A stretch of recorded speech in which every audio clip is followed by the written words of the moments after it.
Okay, so there's this thing called there's this thing where it goes like this. How do you explain sight to a blind person? And then there's another thing that goes, how do you explain sound to a deaf person? And then there's another that goes, how do you explain the fourth dimension to three-dimensional beings in the fifth dimension, sixth dimension, and all that? And so I was thinking, you know, how would you explain those things? If you wanted to do that, then you would have to compare and like visualize and come up with all this stuff to explain those things. Like if you wanted to explain sight to a blind person, you would have to use comparisons. You would have to compare like this.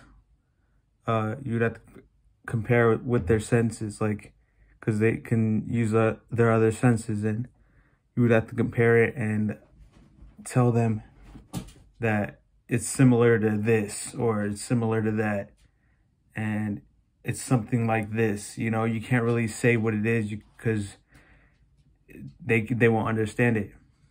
And so, how do you really know what it is?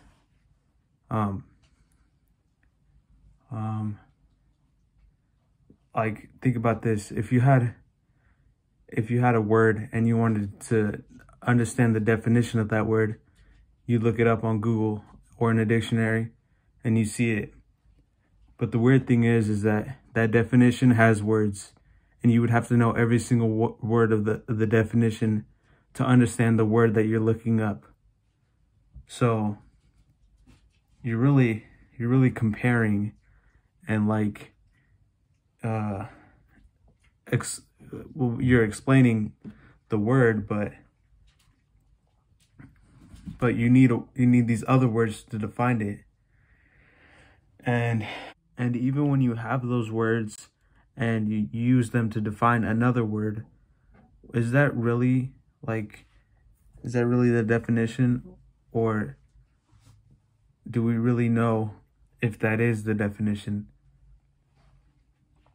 To understand the definition of a word, you would have to understand the definitions of the word within the definition of that word. And so you would have to know those words and understand the definition of those words to understand, you know, I just said that, but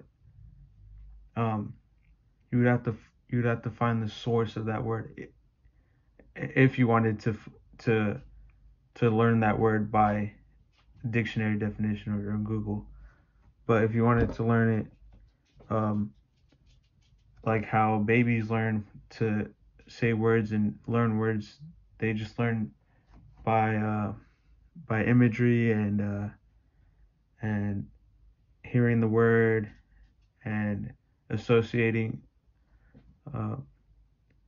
the words with objects or anything around them, you know. But yeah.